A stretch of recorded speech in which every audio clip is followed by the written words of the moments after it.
नमस्कार मित्रांनो, संकल्प न्यूज चॅनलवरती आपल्या सर्वांचं पुन्हा एकदा सहर्ष स्वागत।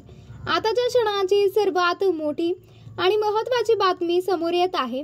सविस्तर बातमी जाणून घेण्यापूर्वी आपण जर चॅनलवरती नवीन असाल तर चॅनलला सबस्क्राइब करा, बेल आयकॉन प्रेस करा। मनसे अध्यक्ष राज ठाकरे यांनी मुख्यमंत्री एकनाथ शिंदे आणि माजी मुख्यमंत्री उद्धव ठाकरे यांच्याबाबत मोठा गौप्यस्फोट केला। महाराष्ट्रात महाविकास आघाडीची स्थापना झाली तेव्हा पडद्यामागे काय काय घडामोडी घडाल्या याबाबत राज ठाकरे यांनी नवीन दावे केले आहेत। विधानसभेच्या 2019च्या निवडणुकीनंतर शिवसेना आणि भाजपाची युती तुटली होती। त्यामुळे शिवसेना, राष्ट्रवादी काँग्रेस आणि काँग्रेस या तीन पक्षांनी एकत्र येत सत्ता स्थापन केली होती। या तीनही पक्षांनी किमान समान कार्यक्रमाच्या आधारावर महाविकास आघाडीचे सरकार स्थापन केलं होतं।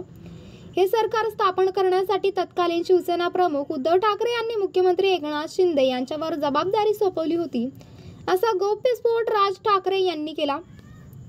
विशेष म्हणजे एकनाथ शिंदे यांना मवियाचं सरकार स्थापन झाल्यावर मुख्यमंत्री करणार असं उद्धव ठाकरेंनी सांगितल्याचा दावा देखील राज ठाकरे यांनी केला। दरम्यान काँग्रेससोबत जाण्यासाठी सर्व गोष्टी एकनाथ शिंदे यांना करायला सांगितल्या। एकनाथ शिंदे मुख्यमंत्री होणार हे त्यांना सांगितलं होतं।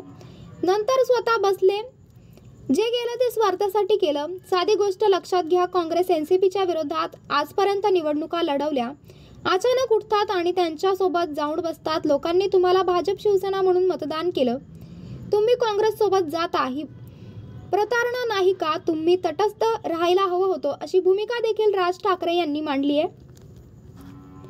तर मित्रांनो, आपल्याला काय वाटतंय? आपली प्रतिक्रिया आम्हाला कमेंट बॉक्सच्या माध्यमातून नक्कीच कळवा आणि चॅनलला आणखीनही सबस्क्राइब केलं नसेल तर चॅनलला सबस्क्राइब करा, बेल आयकॉन प्रेस करा, जेणेकरून असेच नवनवीन व्हिडिओ व चालू राजकीय घडामोडी सर्वप्रथम आपल्याला याच चॅनलवरती बघायला मिळतील।